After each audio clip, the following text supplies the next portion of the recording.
ആ, ഹനുമാൻ സ്വാമിയുടെ ഒരു കഥ കേൾക്കാൻ നിങ്ങൾ വന്നതാണല്ലേ? കേൾക്കാം, ഹനുമാന്റെ ചെറുപ്പകാലത്തുള്ള ഒരു മനോഹരമായ കഥ.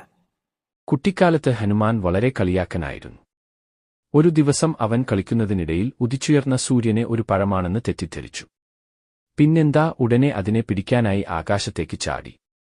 ഭൂമിയിൽ നിന്ന് വളരെ ഉയരത്തിൽ എത്തിയപ്പോഴും സൂര്യനെ പിടിക്കാൻ അവൻ ശ്രമിച്ചുകൊണ്ടിരുന്നു. ഇത് കണ്ട് ദേവന്മാർ ഭയന്നുപോയി. ഇന്ദ്രദേവൻ തന്റെ വജ്രായുധം കൊണ്ട് ഹനുമാന്റെ താടിയിൽ അടിച്ചു. അങ്ങനെയാണ് ഹനുമാന്റെ താടി മുറിഞ്ഞതും അദ്ദേഹത്തിന് ഹനുമാൻ എന്ന പേരുണ്ടായതും. ഈ സംഭവം കേട്ട് അഞ്ജനാദേവി വളരെ വിഷമിച്ചു. പക്ഷേ ഹനുമാന്റെ ധൈര്യവും ശക്തിയും കണ്ട് അവൾക്ക് അഭിമാനം തോന്നി. ഇതാണ് ഹനുമാന്റെ ചെറുപ്പകാലത്തെ ഒരു രസകരമായ കഥ. ഈ സംഭവം ഹനുമാന്റെ ശക്തിയും ധൈര്യവും എത്രമാത്രം വലുതാണെന്ന് നമുക്ക് മനസ്സിലാക്കി തരുന്നു. ഇതുപോലുള്ള കഥകൾക്കും പുരാണങ്ങൾക്കും നമ്മുടെ ചാനൽ സബ്സ്ക്രൈബ് ചെയ്യുമെന്ന് പ്രതീക്ഷിക്കുന്നു.